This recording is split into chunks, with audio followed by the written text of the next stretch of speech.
Translator's Preface. Zen traces its genesis to one day around 400 BC when the Buddha held up a flower and a monk named Kashyapa smiled. From that day on, this simplest yet most profound of teachings was handed down from one generation to the next. At least this is the story that was first recorded 1,000 years later, but in China, not in India. Apparently Zen was too simple to be noticed in the land of its origin, where it remained an invisible teaching. It was not until an Indian monk named Bodhidharma brought it to the Middle Kingdom, that Zen finally made landfall. This bearded barbarian who became China's first Zen patriarch was only slightly more perceptible than Kashyapa's smile, but he was perceptible, appearing in a brief biographical notice recorded by his disciple, Tianlin, 506-574, and in a more extensive biography by Taoxuan, 596-667, in his Sukhaosengchuan. But the event that brought Bodhidharma to the attention of historians and hagiographers alike occurred in or around 534 when he chose Huaikao as his successor and handed him a copy of the Lankavatara. Bodhidharma told him everything he needed to know was in this book, and Zen and the Lankha have been linked ever since, if they were not already linked in India. The title of this book that contained everything Huaikao needed to know is a combination of the Sanskrit words Lankha and avatara. Chinese commentators say Lankha means unreachable. Maybe it does, but I don't know what they base this on. The only definition I can find is that the word refers to the island we now call Sri Lanka or to its principal town. Perhaps the name was derived from the root lankh or lang, which mean to go to or to go beyond respectively. But if that were true, it would be reachable. And according to Buddhist chronicles, it was, as the Buddha himself reached Lanka on 3 occasions, one of them being to transmit the teaching of the Sutra. Such chronicles, however, were compiled centuries after the Buddha's reported visits. The earliest recorded appearance of Buddhism on the island did not occur until 150 years after the Buddha's Nirvana, when Mahinda, the son of King Ashoka, r. 250 BC, introduced the Dharma to the island's inhabitants. As for the second part of the title, avatara, this means to alight or descend, and usually refers to the appearance of a deity upon earth and from which we get the word avatar. Thus, the sutra's title could be translated as appearance on Lanka, referring to the Buddha's reputed visit to the island. Since the sutra first appeared in China in the form of a Sanskrit text at the beginning of the 5th century, it was probably composed in India in the middle of the previous century, give or take a decade or two. And since the first 2 monks who brought Sanskrit copies to China were both from what was then called Central India, the Ganges watershed of Uttar Pradesh, this would be a likely place for its origin. Also, unlike other Mahayana sutras, which were written in Buddhist hybrid Sanskrit, the Lankavatara was written in classical Sanskrit. Classical Sanskrit was the language of Brahmans and of the court. And in the middle of the 4th century, the court was located in the central Indian city of Patna, on the banks of the Ganges. This was the court of Samudragupta the Great, r. 335-375. Samudragupta was a devout Hindu, but he also respected other religious traditions and once granted permission to King Meghavarna, the ruler of Lanka, to construct a Buddhist monastery at Bodh Gaya, the place of the Buddha's enlightenment. Perhaps it was such an event that inspired our author to locate his text on the island. And perhaps he composed his work hoping that it might reach the ears or eyes of this Chakravartin, or universal monarch, which was how Samudragupta often referred to himself and to whom the author of the Lankha also refers in a number of places. In addition to his military prowess, Samudragupta was also a skilled musician, and the detailed description of melodic modes near the beginning of chapter 1 must have been written with someone in mind. Another possibility for the sutra's place of origin would be Lanka itself or the nearby mainland. Although Theravada has been the dominant form of Buddhism on the island for the past 1,000 years, prior to that it was a stronghold of the Yogacara school. And this sutra was clearly addressed to an audience familiar with the formative concepts of this school of Buddhism. But what sets the Lankha apart is that it points readers beyond the teachings of the early Yogacara to their own minds. Pointing directly at the mind was and still is a hallmark of the Zen school of Buddhism. And the man who brought Zen to China was from the area just north of Lanka near the seaport of Kanchipuram. Of course, most scholars doubt that Zen ever existed in India, and thus they necessarily see Bodhidharma as an invention of Chinese hagiographers. They contend that Zen was of Chinese origin, where it first appears in the 6th and 7th centuries and where it then conjures its Indian origin and the person of Bodhidharma to provide it with historical legitimacy. This is an argument that has given rise to much debate and not one to which I have anything salutary to add, other than to ask, if Zen originated in China, where did this text come from? If there ever was a sutra that presented the underlying teaching of Zen, this is it. It is unrelenting in its insistence on the primacy of personal realization and is unlike any other teaching attributed to the Buddha in this regard. D.T. Suzuki, the previous translator of the Lankavatara, put it this way: the reason why Bodhidharma handed the sutra to Huayko as containing the essence of Zen Buddhism must be sought in this, that the constant refrain of the Lankavatara is the all-importance of an inner perception, pratyamagati, or self-realization, svasiddhanta. Studies in the Lankavatara Sutra, pg 102. Indeed, this is the constant refrain of the sutra. But it isn't just about Zen, it is firmly rooted in what would later become known as Yogacara Buddhism as well. And it also focuses on the Bodhisattva path that still dominates Mahayana Buddhism. But it does all this far beyond the normal venues of Mahayana discourse on the distant island of Lanka, where the sutra opens with the Buddha instructing one of ancient India's serpent kings in the Dharma. As the Buddha reappears from the serpent king's watery realm, Ravana, ruler of Lanka, invites him to his nearby capital in hopes of a similar discourse. The Buddha agrees and proceeds to instruct the king in the illusory nature of what Buddhists call dharmas, all those things we think of as real, be they tangible, intangible, or merely imagined. Following this introductory chapter, Mahamedi then rises from among the assembled bodhisattvas and presents the Buddha with a gauntlet of questions, to which the Buddha responds by telling him that the very terms in which his questions are posed are projections of his own and others' imaginations and as such are tantamount to pie in the sky. A statement about pie thus becomes a statement about no pie. Just as the Diamond Sutra teaches detachment from dharmas, and the Heart Sutra teaches the emptiness of dharmas, the Lankavatara teaches the non-projection of dharmas, that there would be no dharmas to be empty or to be detached from if we did not project them as existing or not existing in the first place.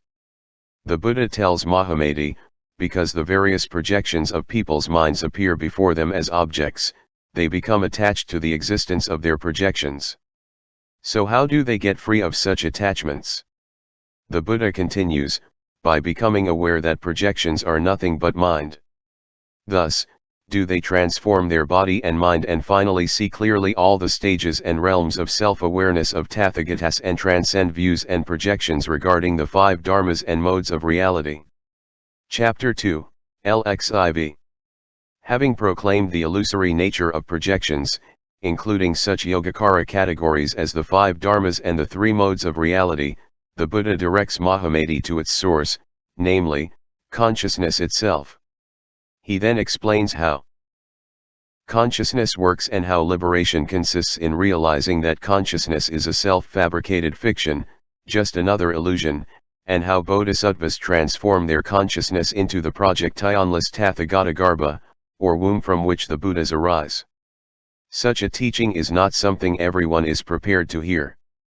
But Mahamedi continues to ask questions, and the Buddha continues to answer, yet in a way that always leads his disciple back to the 2 teachings that underlie the sutra, the nothing but mind of Yogacara and the self-realization of Zen.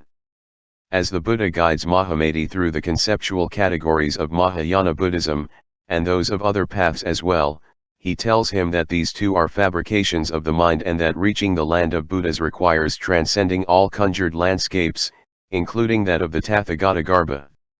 Summarizing the process whereby practitioners follow such a teaching, the Buddha says, who sees that the habit energy of projections of the beginningless past is the cause of the three realms, and who understands that the Tathagata stage is free from projections or anything that arises, attains the personal realization of Buddha knowledge and effortless mastery over their own minds. Chapter 2, Section 8. Thus, the sutra weaves together the threads of Yogacara and Zen, along with such unique Mahayana concepts as the no-self of the Tathagata Garbha, and it does this for 300 pages, mostly in prose, and with occasional recapitulations in verse. Although it has long been revered as one of the 6 sacred texts of Yogacara Buddhism, it is also the text to which China's early Zen masters turned for instruction. Whether or not it was the product of Indian Zen masters is a moot point, as neither the Lanka nor Zen appear in the historical record until both showed up in China in the 5th century. The first to appear was the Sutra. It arrived in the baggage of a monk from central India named Dharmakshema. He arrived in the Silk Road oasis of Tunhuang in 414, if not a year or two earlier, and he either learned Chinese quickly, or he did so earlier at one of the other oases where he stayed on his way to China. Soon after settling in Tunhuang, he began working on a translation of the Nirvana Sutra and soon established a reputation as a skilled translator. In addition to his linguistic abilities, he was also known for his skill in prophecy and magic. And when Tunhuang was conquered by the neighboring northern Liang state in 420, he was invited by its king to serve as an advisor and to continue his translation work at the northern Liang capital of Kutsang, modern Wubai, 500 miles to the southeast. Magic and prophecy were the major reasons why those in power financed sutra translation. The powers associated with sutras and mantras had political and military applications. During the next 12 years, Dharmakshema distinguished himself as a counselor and also as a translator. And as the monk's reputation spread, the ruler of the northern Wei state invited him to his capital of Pingcheng, modern Tadung. Although Pingcheng was another 800 miles to the east and across 2 major deserts, the continued survival of the northern Liang depended on its good relations with its much larger and more powerful neighbor, and its ruler had no choice but to comply. However, Dharmakshema's patron feared his monk advisor might reveal state secrets or use his magic powers against him, and shortly after Dharmakshema left Kutsang, the northern Liang ruler had him killed. While the monk's assassination is accepted as occurring in 433, one account says he was not killed while traveling east to the northern Wei capital. Rather, he was traveling west to the Silk Road kingdom of Khotan in search of a more complete copy of the Nirvana Sutra when the northern Liang ruler learned his monk counselor had been secretly transmitting sexual techniques to members of the royal harem and became so enraged he had him killed. Of course, this account would have played to the advantage of the northern Liang ruler and was probably invented to absolve him of his treachery. But it didn't work, as the northern Wei soon put an end to the northern Liang.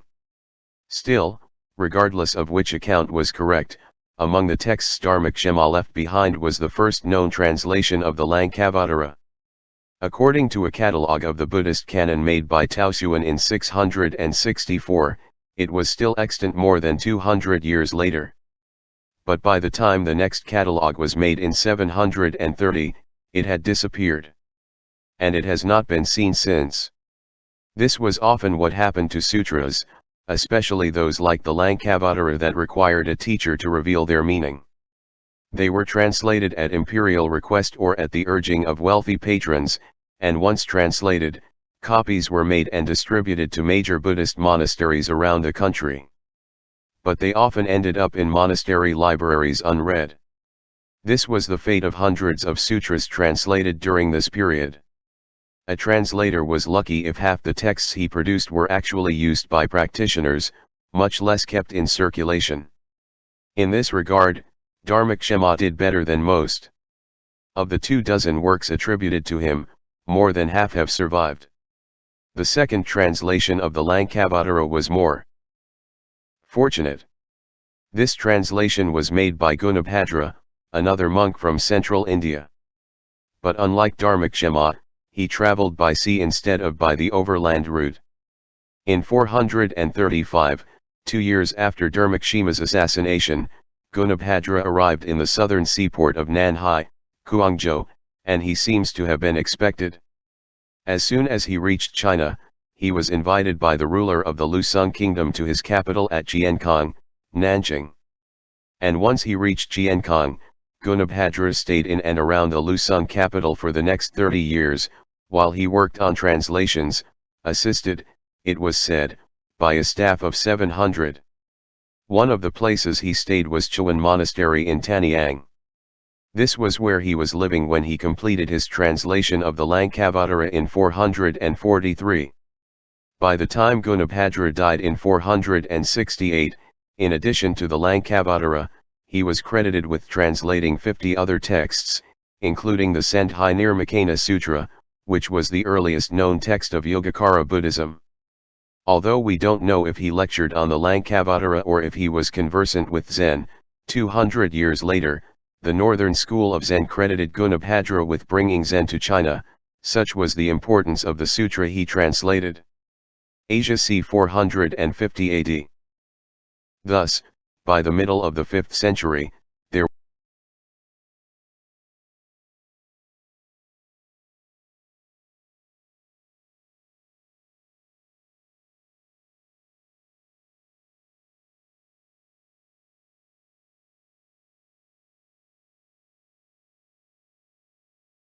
were 2 translations of the Lankavatara available in China.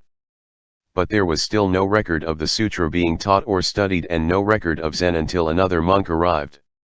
This monk's name was Bodhidharma. He was from South India, and he also arrived by sea.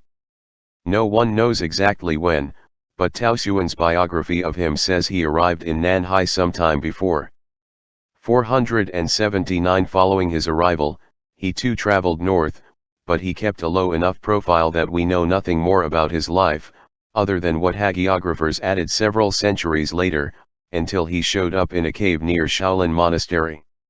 On his way there, perhaps he traveled to Jiankang, and perhaps that was where he learned about Gunabhadra's translation of the Lankavatara.